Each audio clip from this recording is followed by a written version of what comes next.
Thank you. Okay, can everyone hear me okay? Awesome. Thank you so much, Shane. As Shane said, my name's Kass Nofz. I'm the Group Manager for Asset and Materials Management at Fortescue. Really excited to be here today. So many people wanting to talk about maintenance and data. So what I'm going to start with, I joined Fortescue just shy of 3 years ago now.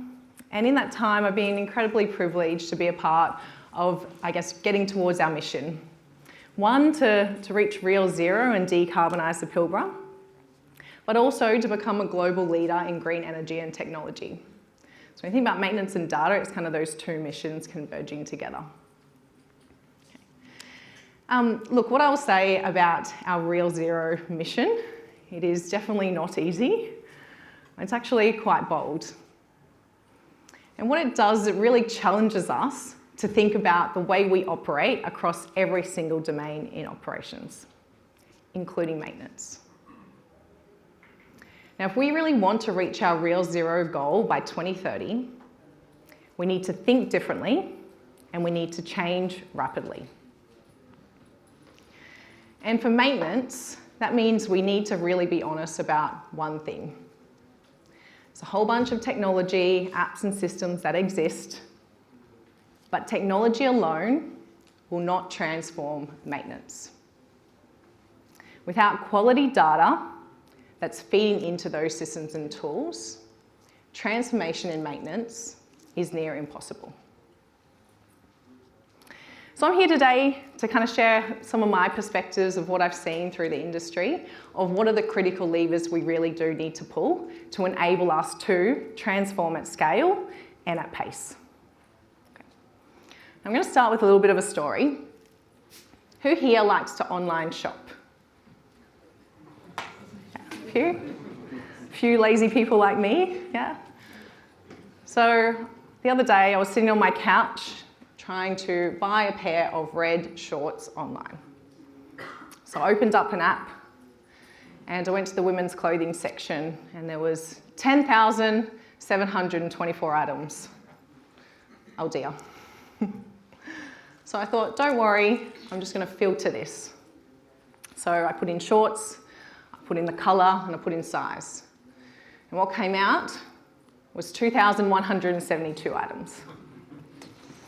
So I did a great job of obviously reducing the number by about 80%, but still there was a hell of a lot of items for me to scroll through. So that's what I did. Started scrolling, trying to find what I wanted. And what I saw was there was shorts, there was also skirts and 3/4 pants. And there was some red, but a lot of maroon, things that are probably slightly more pink or slightly more brown than red. And so I kept scrolling and scrolling and scrolling. And there's a lot of people in the room that know me, mostly my team, and you'll know that I'm not at all patient. And so this scrolling very quickly turned to frustration. And really, even though I was frustrated, I couldn't be frustrated with the app itself. Because all the filters were doing was filtering using the messy data that it had underneath. And I share this story because this is exactly how our maintenance systems and apps perform every day. They are not intentionally trying to give us the wrong output. In fact, they are faithfully reflecting the quality of the data that we have underneath it. Now, transforming maintenance with data has never been more topical. We have an abundance of data. We have more dashboards, more predictive analytics than we've ever had before. And yet, very few organisations can say that they've really transformed maintenance at scale. In fact, many of us, including myself, feel like it sometimes feels like we're moving slower, not faster. Now, there's an old saying, rubbish in, rubbish out. In the maintenance world, this is not just true, it's actually quite dangerous, both for the asset lifecycle, as well as our production goals.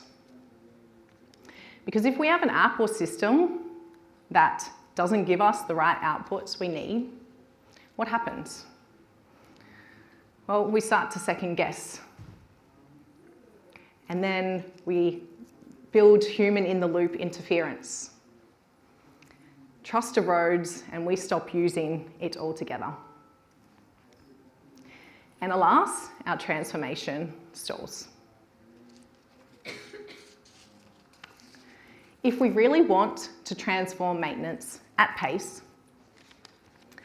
we need to stop looking for the AI agents, the digital twins, or these predictive analytic tools. And we really need to start to hone in on how we capture the foundational data in the way we do our maintenance every single day.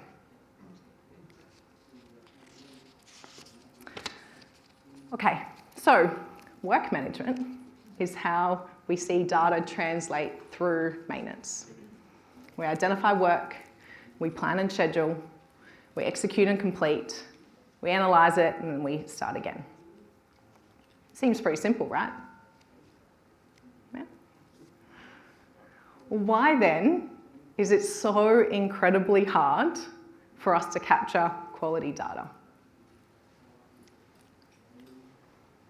Now, I've personally, through different roles of mine, tried to implement the traditional fixes to embed work management and get better data. Set expectations from senior leaders, built processes, training, coaching modules, and of course, we've tracked KPIs. But what I've learnt is that these traditional approaches, all they do is improve our reporting culture. Because if someone understands the metrics and KPIs well enough, we start to see a watermelon effect. We can hit the metrics, make them green, but the data quality underneath is still red. So, if the traditional fixes do not work, what can we do? Now, for me, I don't think the problem itself is with the work management process. I think that we have system structures that don't support our process to work effectively. Now in maintenance, we all have ERP systems that collate the data for us. And these systems can either support good quality data behaviour, or they can allow poor data quality to multiply. So I think what we really need to do is hone in on how do we set up these systems to support us to gather the data at the right time in the process and do it in a way that removes ambiguity and almost makes it foolproof for that person in the work management step. How I think we do this is in three things: clarity of location, clarity of work, and clarity of materials. So I'll start with location. So if someone comes to enter an OT into the ERP system and they can't easily find where that failure is in the FLOC structure, the functional location structure, then everything else downstream fails. I'm going to repeat that again because I think it's very important. If we do not select the right functional location for the work at the beginning, everything else in the work management process fails. So we need our system to enable us to be able to find that right level of the FLOC easily. So our asset structure in the system needs to match the physical build of the asset. Naming conventions need to be around and consistent, and we need to build the hierarchy so it is built for growth, not just meaning that we have to add and band-aid on over time as we add more components or materials. A maintainer should be able to find the right location within seconds, rather than scrolling to try and find the right one, much like me trying to find some red shorts. Now if we move to work, now this area of clarity is all around supporting our people to be able to put the right information in at the right time. And so first of all, one of the key enablers is restricting ERP access by role type. A maintainer should not see the same information as a planner. Okay. I also think we need to enable, particularly our frontline, with things like drop-down menus, because what it does is it means we get consistent and repeated data rather than relying on free text. So drop-downs for noddy text, drop-downs for failure modes, for production and safety impacts. And we should encourage, if not mandate, photo attachments, because that enables the next step of the process for our planners.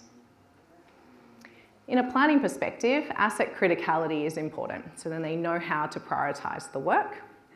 And of course, for repeat work, standardised task lists are imperative. And finally, clarity of materials.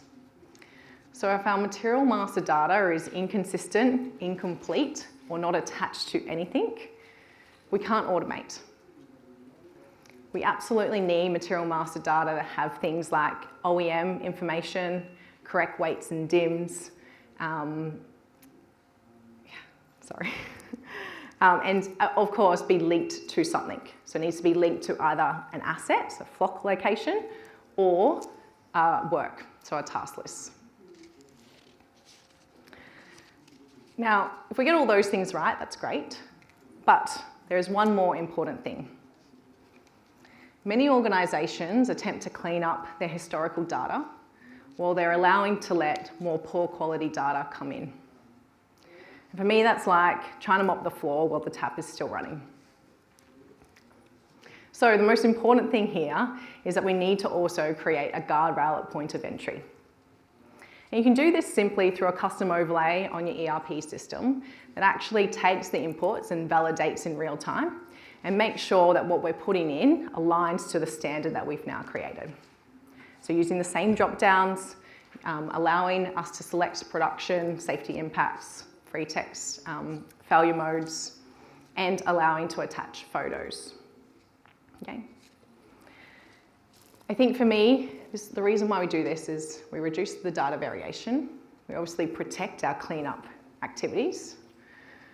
But most importantly, we are creating a sustainable way for us to capture the right information, and that's the path of least resistance for that person. Okay, so we've talked about, I guess, the principles in practice. Let's try and put that into a real life example. So imagine a maintainer working on a truck and they see a hydraulic hose beginning to wear. What happens now is that they'll go into their ERP system and they'll start searching for the right functional location, get frustrated, and put it at the asset level generally. They guess priority because they're not really sure. They type HYD hose, damage, needs replacing in free text, and they pass it on to planning. The planner gets it, and because the job is at the asset level flock instead of where it should be, they have no idea what components they actually need. And so they spend a lot of time trying to find the right part. They might talk to execution, they might use their own experience, and they select one. And so then that adds to the work order and it moves through the process. Now come execution day, the fitter comes to replace that hose and it doesn't fit.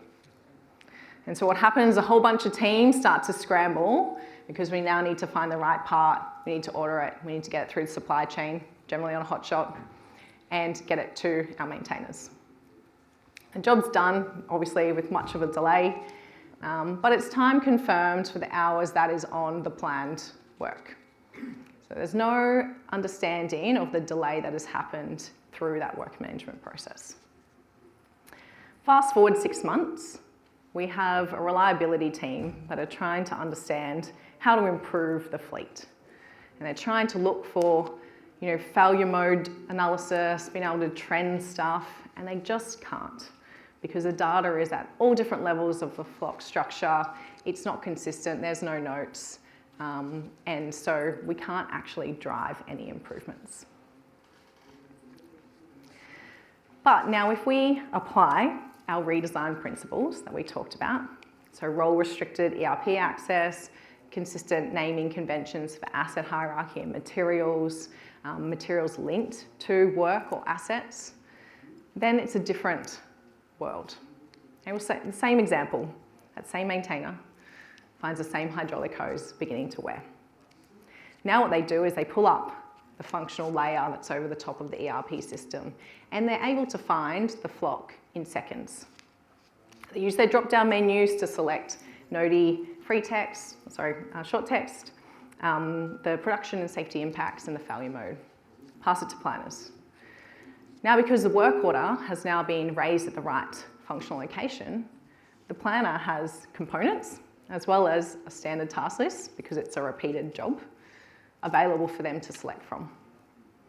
So the planner selects a task list and it moves through the process. Come execution day, the hose is there, it's fitted, replaced within the time frame, and the job is complete. Now again, fast forward 6 months and we've got the same reliability team trying to do analysis. Now they're able to understand where the failure points are. They're able to see clear trends. They can measure supplier performance, and they can challenge strategies and optimize. So same example, same team, same system itself. But what I will say is it's a completely different pace. And the outputs from working in this way drive faster transformation through AI in maintenance.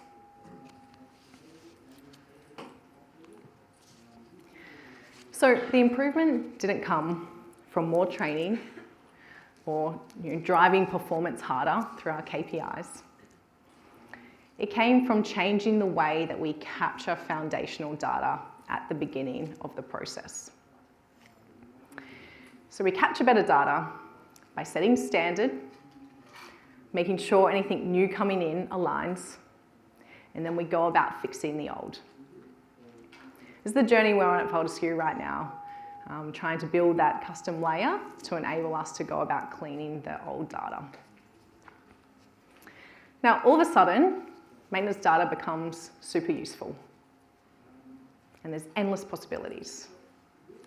We can optimize, we can automate, we can transform at scale.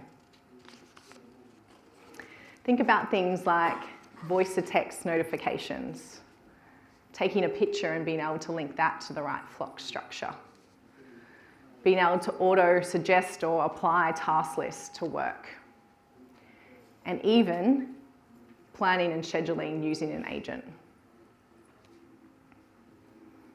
We can transform maintenance at pace, but only if we get our foundational data right. So if working with your maintenance data feels like endlessly scrolling through useless search results online, don't blame your systems and your apps. Go about fixing the filters first. Thank you.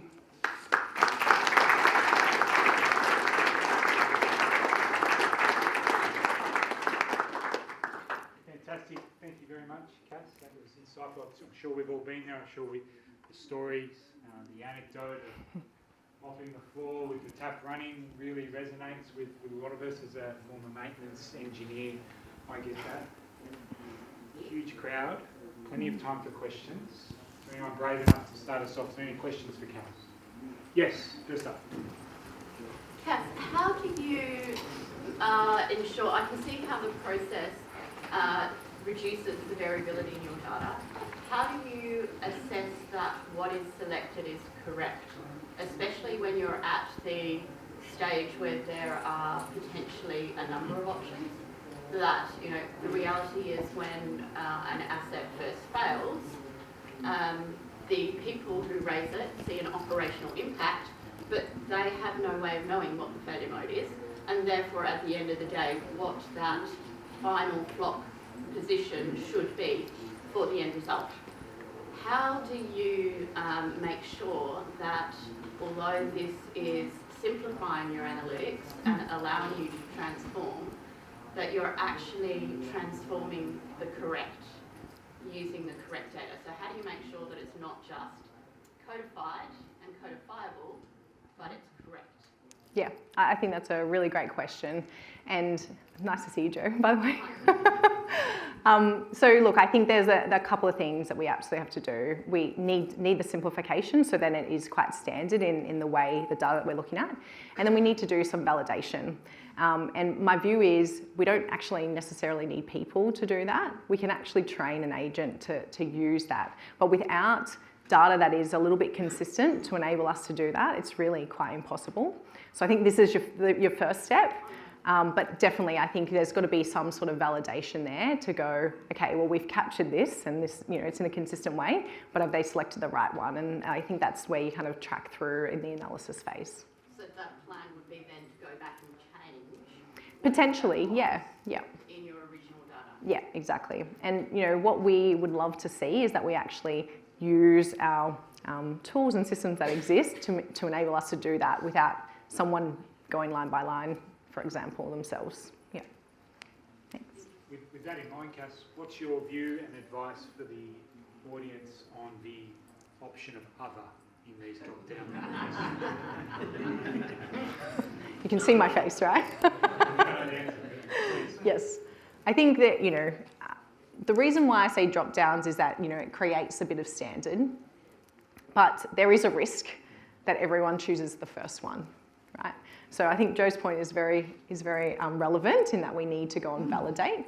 But I think as we start to see the usefulness of the data, we'll actually see better selection of that information. Yeah. Any other questions? Anyone going off? Yep, up the back there. How do you capture parts, supersession and redundancy if you've got attachments into the OEM manuals in the system? Sorry, if you have attachments to? So if you've got links so that the fitter has to tick a part number, so to speak, that comes in the drop-down box, how do you capture redundancy and supersession? Yeah, so I actually don't believe that a maintainer should be selecting the part. I think that's not a maintainer's role. I think you tell me what's wrong and then move that through the process. Definitely from a supersession, that should be well and truly linked within our material master data. And even if you're changing OEMs, it should just be the same material number, you're just pointing to a different vendor. To create consistency, it means we don't have to change task lists and bombs every time we supersede a part. Yes? Oh, sorry, we've got one here, then you're up. Please. I'm interested in, I think a lot of companies have the journey of, we're going to clean up our data. The swamp's been used quite a lot. And so how do you determine where to start and the sequence of the cleanup? That's sort of part one. Part two is a lot of people are attached to the swampiness. And so the process of, you could go through with an axe and cut it all down tomorrow.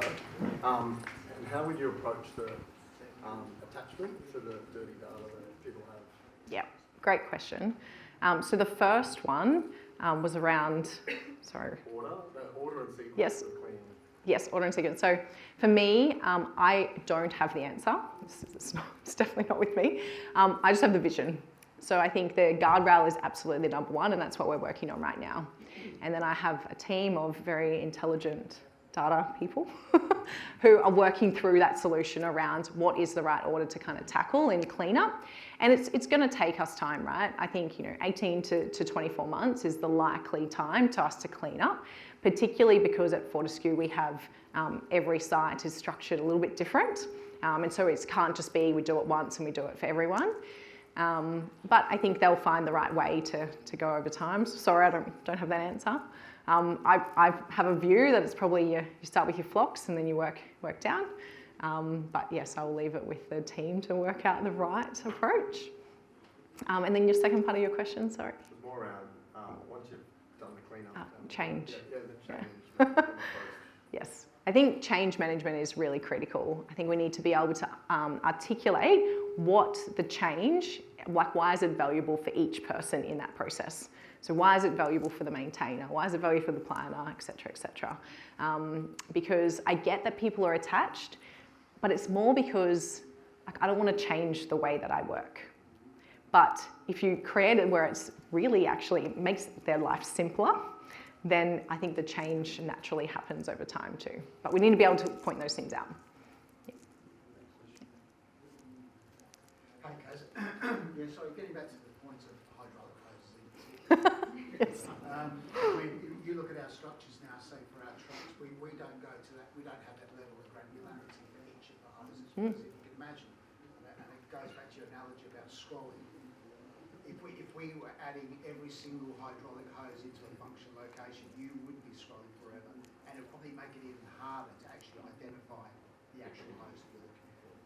I think it probably comes down to more to look at reactive task lists in that situation, where you can have task lists built for the individual task. So if you have a steering hose, you can look for the task list and that part and add that into your work order notification, rather than trying to scroll through a flock structure that would be thousands of lines long.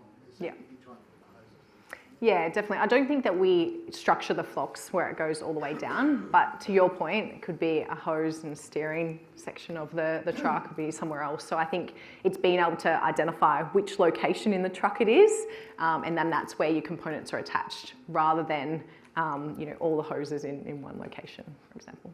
Yeah. Probably just to add to that question, we have done some trials where we put some RFID tags in some of the equipment. And when they've got the tablet and they're busy with the work order, takes a picture, scans it, and it automatically uploads the right part number. Yes, that's what we want. More questions? Yeah, I suppose I just, to add to the question before with regards to being tied to the swamp. I know, I'm probably uniquely exposed because of being involved with Fortescue's journey that we've been on, but that education piece of the why, I think, is really important, because I know for myself what we're trying to achieve here isn't new. Getting integrity in the data and the right data against the right assets and equipment, it's fundamentals, but the system, it has sort of allowed for the swap to become what it is. Coming from an oil and gas background, moving into mining, it was eye-opening and relieving to know how free we were with our systems to be able to raise things at any level, close work orders without closing notices and so forth, Yes. where that was 101 for oil and gas, but the risk was there. The maintainers understood the importance of getting the data right, because the consequence was so much higher in getting it wrong. Yeah. I think that journey that we're on now in trying to basically implement more stop gaps and almost seemingly more work, because they used to just be able to raise it, and now they have to answer these questions and actually apply that mechanical thinking when they are raising notifications. Trying to put that perspective on the maintainer and understanding the importance to them is probably the journey that we're still trying to understand, how to make the why work when it seems like we're just creating more work. Yeah. And absolutely, and I think this is why, for me, it's around making it so simple that the right selection is the easiest option for them. And when we get our data clean, we can then do other things that actually removes all of this admin work from a maintainer. So, actually, can I just talk to something and tell it what's wrong, and it just creates the notification for me. I think that is a great state for a maintainer, right? Take a photo and attach it, and it creates it for you. Yes. What CMMS tool allows for drop-down and notification text instead of free text? What does Fortescue use? We use SAP. And as a feature for drop-down of I couldn't tell you. I couldn't tell you, honestly. But I guess for me, this is just where I think that we need to get to. So we need to work with our ERP systems to actually understand how do we customize. Yeah. And very fortunate, SAP are one of the knowledge partners here. So There you go. Gone around. How's the rest of them? One last question, and then we'll wrap it up. Just for the yes, back there. Yeah, hi. You're actually halfway through this process in UHB for fixed line and mobile. My question is if you've come across any top 2 challenges during this process, and the second question is how would you approach linking and connecting all other platforms once this change is done in SAP? Because you've got APM, you've got other platforms, and they're really not from SAP. Would you go and some part of it like manually fixing it, or there's any smarter way of linking everything together? Thanks. Yeah. What I will say is that we're very early on our journey of the cleanup. So yeah, can't really, I guess, highlight where the biggest challenges is. From a the connection to other, I guess we're quite fortunate at Fortescue. We build a lot of our stuff in-house. And so we use SAP as our overarching platform, but anything overlaying that we actually build, and so we can customize that in the background ourselves. Actually, Chris's team does a lot of that for us. Yeah. Thank you, Kass. Appreciate it.